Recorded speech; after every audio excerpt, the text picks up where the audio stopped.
Good morning, Lisa from Shanty Acres Homestead, and I think you can probably hear Star in the background yelling at me. She's always crying for attention. She's a big baby and we love her. She's done a great job. But I have had some requests to show you my garden in all of its glory and all of its shame. So that's what I'm going to do today. I'm going to show you my garden. Now, all the help you want to give me will be great. I'm not a gardener. I do not have a green thumb, but we're trying to be self-sufficient and I'm learning. So any advice you want to give me will be greatly appreciated.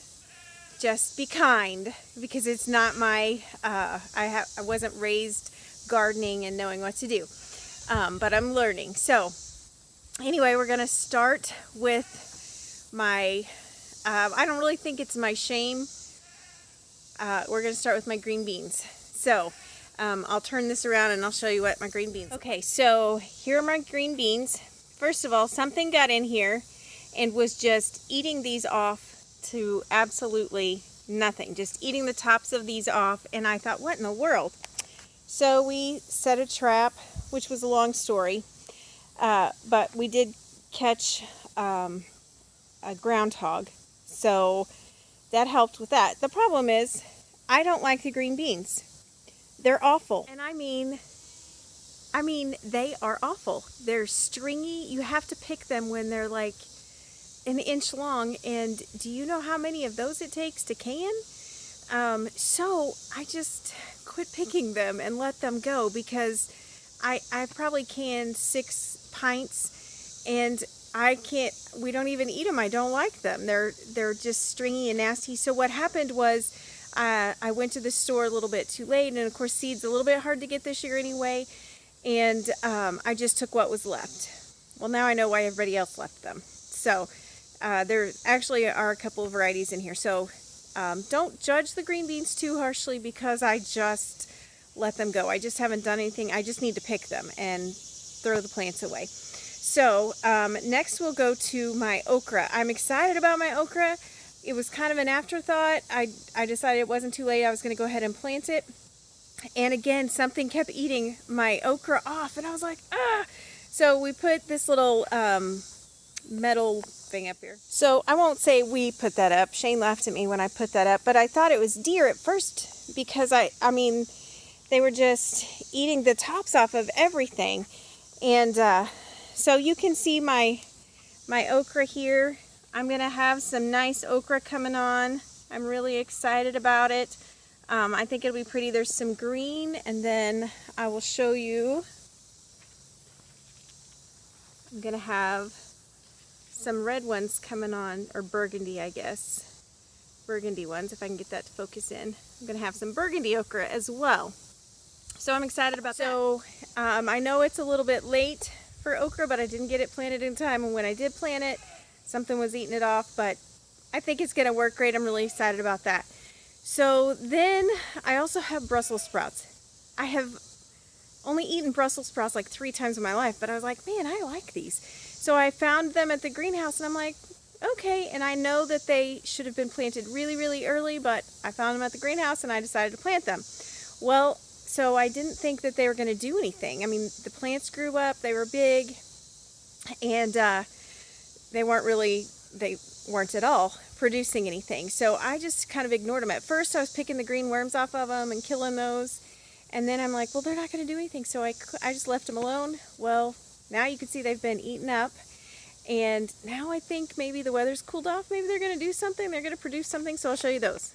So these are my Brussels sprouts, and yeah, see, they've been eaten up. The worms have had a good time, but I don't know if you can see down in there. Maybe get my fingers out of the way. If you can see down there, I think they're maybe gonna do something. I don't know, but I'm gonna get back to picking the green worms off of them and trying again on my Brussels sprouts. So you can see behind me my really good tomato, and I'm really excited about it. There's 2 tomato plants and 2 pepper plants in that little bitty square. So we'll walk over there and take a look at that. It's done really well. It had blossom rot at the beginning, We got a lot of rain, and it just was washing all the nutrients away, and so I tried doctoring them and giving them some calcium and different things. So these have done really well. Okay, so you can see I've got some good tomatoes coming on in there, and I've already made some salsa, and I've made some just tomato sauce. And so I've got the big tomatoes, and then I've got my cherry tomatoes, and I love them. I do have another yellow cherry tomato plant. So this one right here, it's done fine, but I'm learning what I like and don't like, and I don't like the skin on these. They're too thick, and I don't enjoy eating them, just popping them in my mouth like I do the other tomato plants. So behind that cherry tomato plant and my Brussels sprouts, my garden is just about a 4 by 9 or 10 foot bed. But I put in a couple of watermelon, and man, at first, I immediately got this watermelon, and I was so excited. That's it. It was like it grew to that, and then it stopped. So I have 2 of them. So I'll put my hand down there so you can, this was my first one, so you can kind of see how big it is. It's just tiny. It's never grown, and I know my vine is not doing well now. Somebody said, well, did you water it? Yes, I did water it. I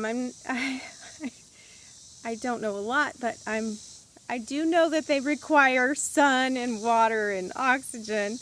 But anyway, so I don't know what's happened to it. I don't know if that's the best it's going to get, but we'll see. So then I have my cucumber plant, which has just produced like crazy. It's been wonderful. And I think it's just about done. I don't know. Maybe it does need some more water too.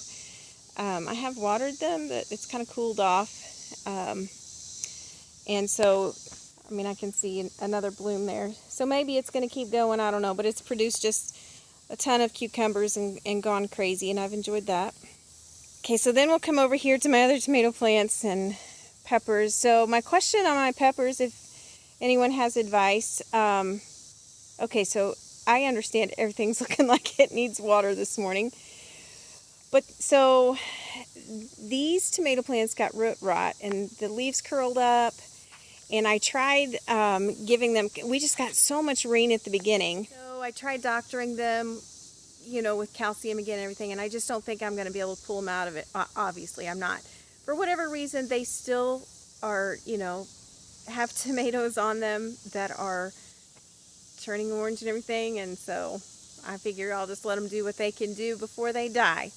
Now I'm going to show you the good stuff. What little glory there is in this garden. I'm going to show you my potatoes. Okay, so we have 2 raised beds, and I just love growing potatoes. I don't know why, I just can do it. So this is my second round of potatoes. I got over 35 pounds of potatoes in this one raised bed, and I thought I had some potatoes that were sprouting. And so I thought, well, I'm just going to go ahead and plant those too and see, and they're doing great. And in the meantime, I did put a couple of okra in over here, and it's liking its spot as well. And then I bought a spaghetti squash, which my husband does not like, but maybe he'll get used to eating them. I don't know. But there was a seed inside it that was kind of broke open and already sprouted. So I thought, well, I'll plant that and we'll just see. And it immediately came up. And I'll show you. I have some squash coming on, spaghetti squash coming on already. So I'm really excited about that. So that's my garden and my raised bed in all of its glory and all of its shame. So if y'all have advice for me, I am certainly up for advice, comments. Just be kind. Again, I'm not a gardener, but anyway, we're learning. We're trying to do better and be more self-sufficient. So Thanks for watching this morning. I hope you have a great day. My grandkids are going to be on the way tomorrow, today and tomorrow, so we're excited about that. We've got a 1.5-year-old granddaughter and just a couple-week-old grandson. So we're excited to get to see them again. So Lisa from Shanty Acres, thanks for watching. We'll see you next time.